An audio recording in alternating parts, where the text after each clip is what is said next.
In Proverbs it says, "Trust in the Lord with all your heart, and lean not on your own understanding. In all your ways acknowledge him, and he will make your paths straight." In the Message version it says, "Trust God from the bottom of your heart. Don't try to figure everything out on your own. Listen for God's voice in everything you do, everywhere you go. He's the one who will keep you on track. Don't assume that you know it all. Run to God." And I think that's really pertinent at this time. It seems like the news is incessant at the moment. There's so much going on, so much dramatic stuff, world-changing stuff going on, whether it be the COVID-19 stuff, and then how our government's responding, and how other governments are responding, and who do we trust, and are we easing lockdown too soon, and what about schools going back, and all that sort of stuff, or whether it's the Black Lives Matter and the police brutality that we're seeing in America, or what's going on over there and what's going over here, and statues coming down, and I think sometimes we feel a pressure to have an opinion on everything and to understand everything and have the wisdom on everything. And maybe today God's just saying to us, trust in him with all our heart, from the bottom of our hearts. Don't try and lean on our understanding. Don't try and figure everything out on our own, but listen to his voice. In all our ways acknowledge him, and he will make our paths straight. He will keep us on track.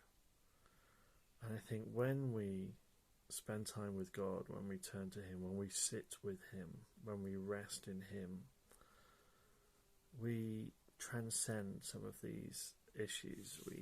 I think it's so easy to get rooted in the immediate and the present and the now and the dramatic and the significant and the important, and these things are important, and it's not that we mustn't be quiet on them, as we've talked about,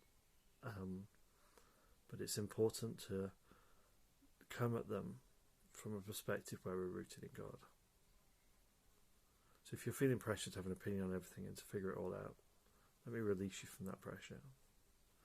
If you're feeling pressure to get out there and say something and do something and whatever, then let me encourage you to spend some time with God and to allow our actions to come from his motivation, to allow our responses to burst forth out of our relationship with him. Let me encourage you to not feel the pressure to be on top of everything, to be up with everything, to have a clear, thought-through opinion on everything. But let's be people who trust God in everything. Let's be people who learn to listen to his voice in everything we say and everything we do, because he's the one who will keep us on track. Have a blessed day.